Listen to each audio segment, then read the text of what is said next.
listening to Ready, Set, Go Real Estate Investing Podcast, presented by Brandon Elliott.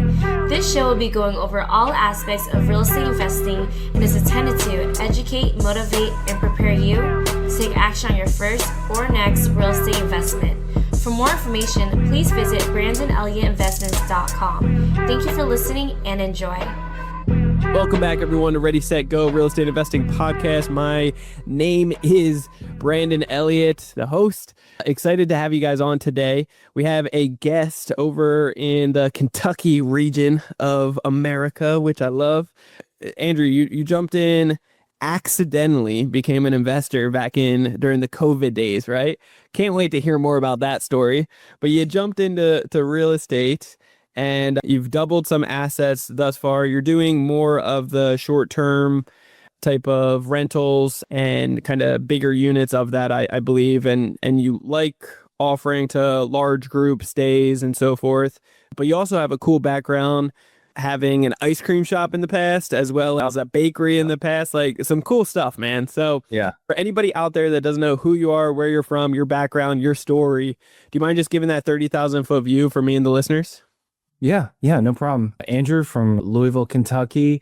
We got the Bourbon Trail here, all sorts of fun stuff to do in Louisville. It's kind of a hidden gem in the Midwest, South. We really don't know where we are here in Louisville. So 30,000 foot view. Spent a little time at one of the mega corporate pizza chains right out of college and learned a lot about marketing and, the way the corporate grind is, and didn't want to do that, but had a lot of knowledge from that and decided to open an ice cream shop just because it's kind of similar business model to pizza. We ended up with 2 ice cream shops, a food truck. It was a blast, watching kids grow, not kids, but like teenagers grow and develop, and bringing them in, having them for a couple of years. And that was great. And during COVID, got a little bored. So we opened up a bakery to serve the coffee shops here in town that couldn't get muffins. Just kind of an entrepreneur thing to do, classic, like just too many ideas and kind of classic entrepreneur all over the place. Like, the worst thing you can possibly be doing. I goes back to the ice cream shop and call my dad, and I'm like, hey, we gotta move this bakery. And he's like, I'm really tired of seeing you pay rent. Like, I'll help you buy something, so you can stop paying rent, thinking something small. So I found this 10,000 square foot building, and, I have a couple buddies that were in real estate, and they're like, it's a great deal. It's got long-term renters on the second floor, little Airbnb on the third floor. You could probably make this work and pay for the building with the tenants and the Airbnb, and you don't have to worry about, really the mortgage too much. And I'm like, oh, this is a great idea. So they kind of helped me through it. And we did a bunch of research and submitted plans to the city. And the city had recently changed some permitting, like hood issues. I don't know how much your audience knows about restaurants, but there's different types of hood vents. So we went from like a small, hood that just removed heat and smoke to like a full fire suppression for fryers and all this. And I was like, we just got ovens, guys. And they're like, you got to do that. So it took our project from like $250,000 to build out this bakery to $500,000. Wow. That's a big difference. Big difference. And I didn't think I could sell that many blueberry muffins. So I woke up in the middle of the night, and a really close friend of mine had built one of the very first, call it like big Airbnbs that slept 16 people. Nice. And he said, you should Airbnb this whole place. And I was like, you're crazy. No way. And so I was pretty good at Excel, modeled it out, and it was a clear path forward to kind of pivot out of this can't sell that many blueberry muffins situation. I love that. So what's the square feet on that property? It's 10,000 square feet, 5 apartment style units. How many people are you sleeping there? Our typical group, funny enough, is like 15 to 20, but we can sleep up to 50. And that's like a kids sports team here for a tournament, like sure, on pull-out couches. But our typical business is bachelor, like guys your and I's age, like, the last guy getting married in the group, mid-30s, bachelor parties. Here to do Bourbon Trail and just have a great time. They've got good jobs, and it's not a 21-year-old bachelor party trying to just like get crazy. And then it's kind of flipping the script, but in a way, it's the same customer for us. it's corporate retreats during the week with younger people that want to, that work at cool companies and want to do, some meetings offsite in privacy, as well as, go have some fun on back to the Bourbon Trail. Yeah. So now once you had that epiphany of like, man, the city's making me double this. I can't do that. I'm not going to be able to sell these, these blueberry muffins to make it happen. Your friend told you turn it into Airbnb. You started drawing it out and then just started implementing it. How much did it cost to get it prepped for Airbnb? Yeah, by short-term rentals in general. Short-term, yeah. By the time we were done, I think we had a couple overages and we were around $400,000 to build 2 apartment units on the first floor where we were going to put the bakery. And we ended up with 7 bedrooms and 4 baths. So not bad. So all in about 400,000, or how much was it to purchase the property as well? We were about all in when we were all said and done, furniture, fixtures, decor, construction, about $500,000. $1.5 million, but you're financing a big chunk of it, I'm sure, right? Yeah, this was the genius of a couple of friends of mine kind of worked with me to get all the cash back out at the end of it. Yeah. So they kind of like held my hand and, really made a home run for me on the first one. So doing a BRRRR strategy, basically. Yeah. BRRRR strategy, and then run the short-term rental over the top of it. Yeah. And it was never modeled in Excel to be for large groups. It was just 5 individual units. Yeah. Come on. So now what is the cost on that per month? Like what's the mortgage that you're running, and then what is it actually producing? Yeah. So we pay about $10,000 a month in the mortgage, and then we clear, NOI about $10,000 a month, a little more than that, some months, but maybe more than that actually, because we're probably 20. I've got another project going on. So like cash to me right now is like, it just all is going someplace. So, we know the numbers, we have them, but yeah, we're probably closer to 20 a month. Cool. I love it. That's awesome. And so let's backtrack a little bit here. Because that's stabilized. That's good to go. Everything's running properly, right? Nothing. Is there any other plans with that before we switch? No, it's just cool. It's on autopilot and printing money, doing well. Printing money, doing well.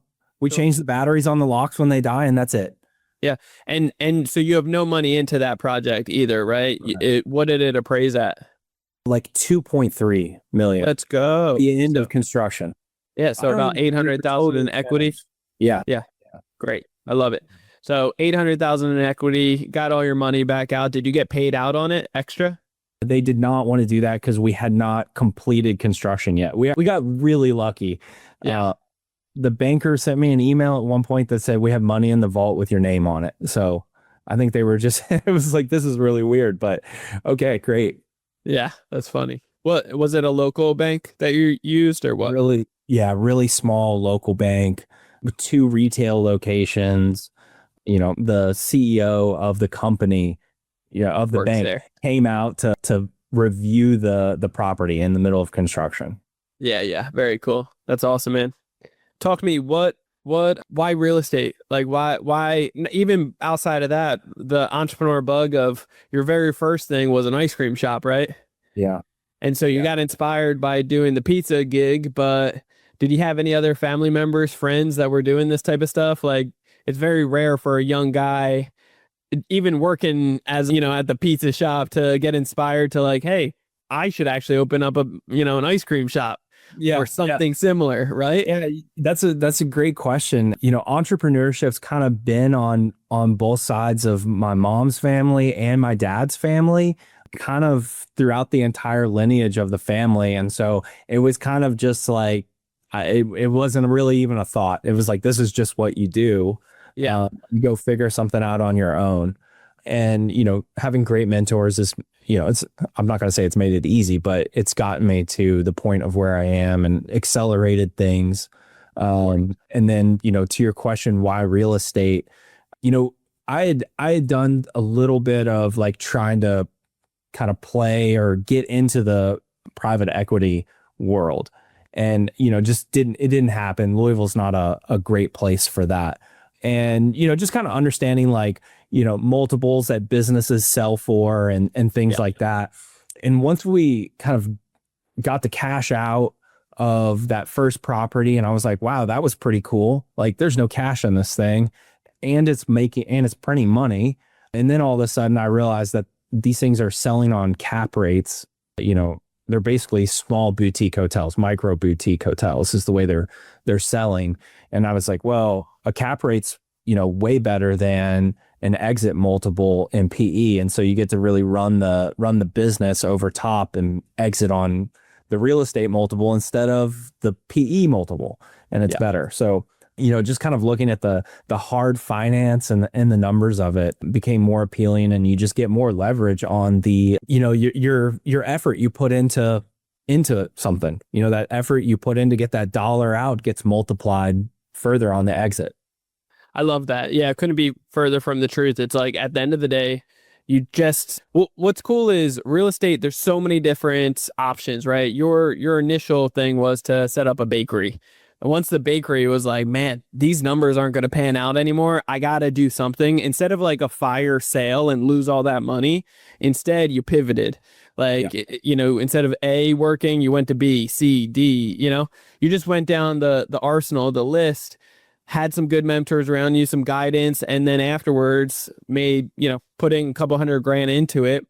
Even with the financing piece of it being all in 1.5, if it appraises in a short period of time for 2.3, like, where are you going to find that anywhere else? It's powerful when you can do that and then still control it, still own it, have no money into it, get paid out on the deal. You have all this equity. Now it cash flows, and now you can just repeat this process. So I assume the next step for you is just repeating that process, right? Continuously grow and pick up more deals like that. Yeah. Yeah. Currently right now, where I'm at right now is another building that I've purchased. And, it's the same kind of method that we backed ourselves into with the first one. This was an unwanted piece of it's an office building. It's horrific. You can see it behind me. It's like, I guess I would want to work here in like 2003. And so it's an office building. We basically bought it for the price of the dirt, and we're going to renovate all 18,000 square feet of it into more short-term rental space. It'll be 8 4-unit apartments, and so it's going to be pretty cool.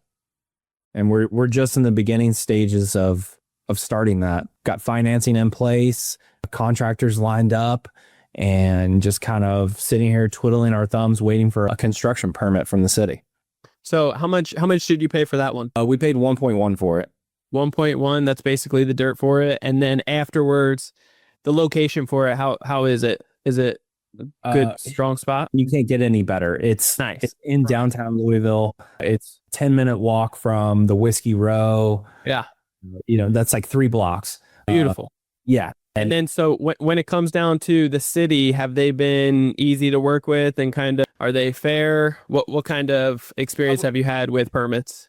Yeah, I would say they're fair, but it's certainly not easy. There's a lot of hoops to jump through in the city. It's not like California though, right?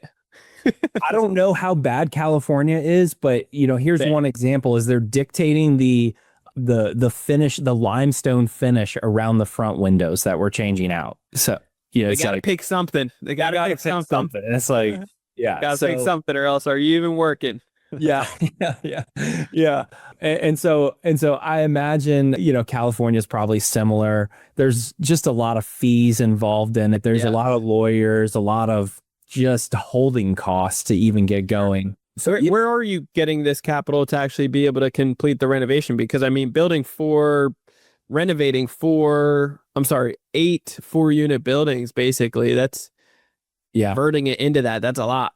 Yeah. So we got a giant banknote, and we were able to use SBA 504 program for that. Yep.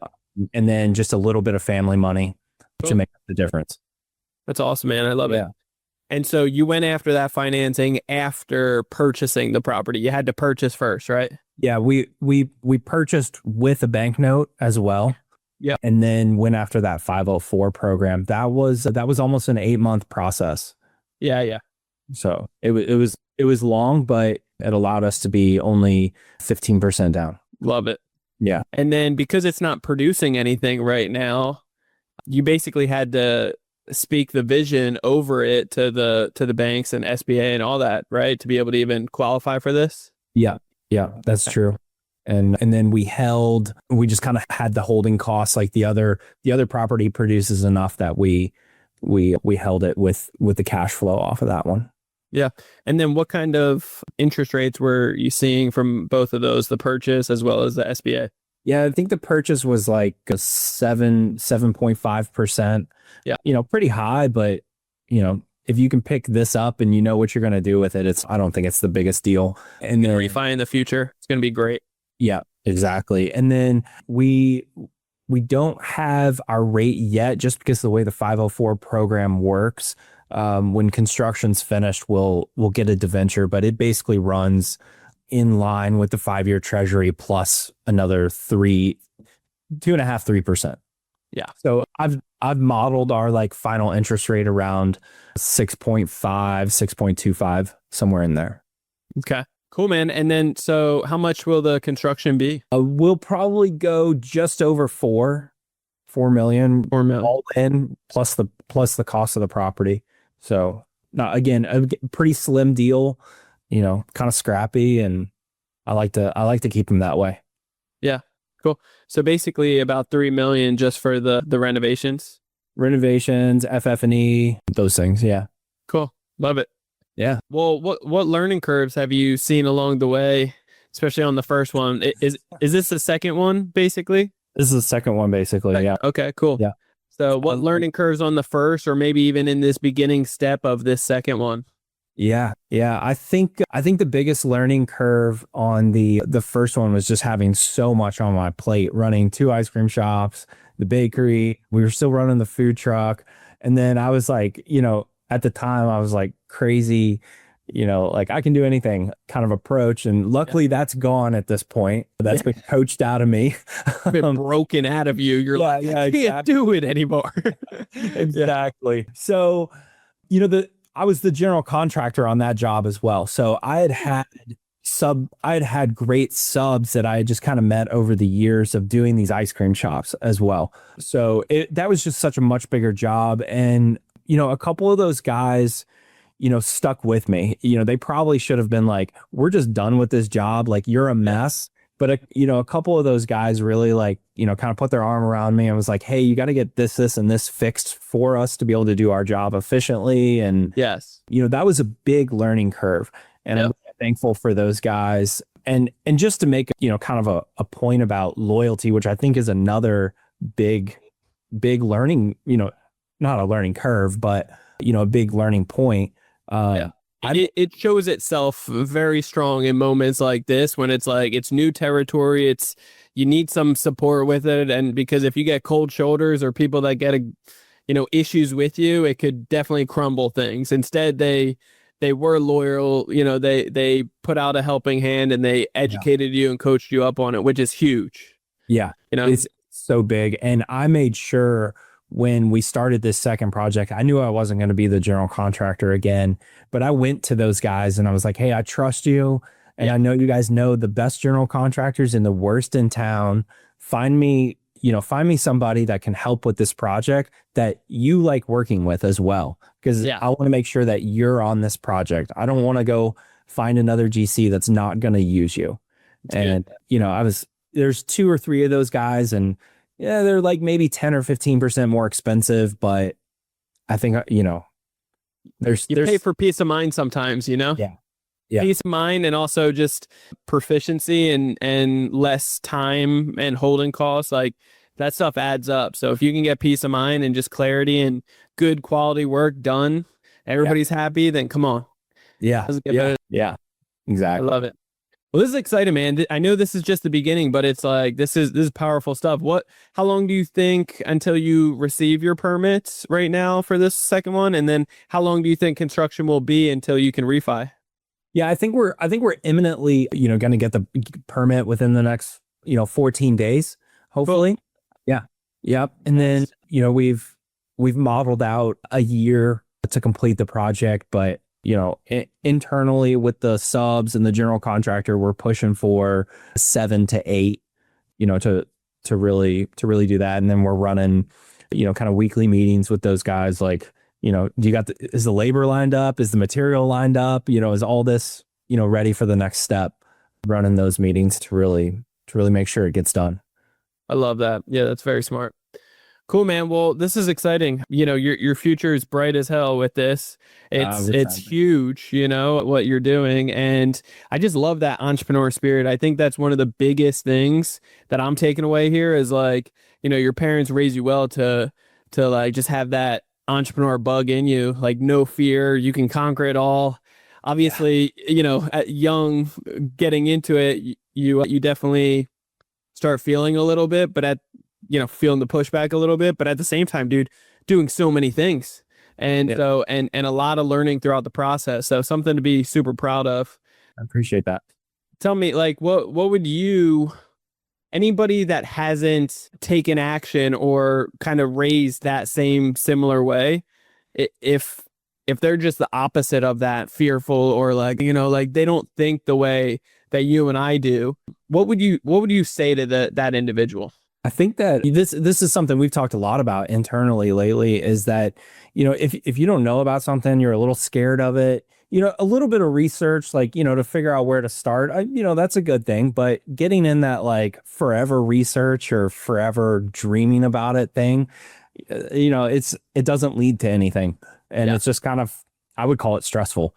But, if the best thing about taking action is it produces data points.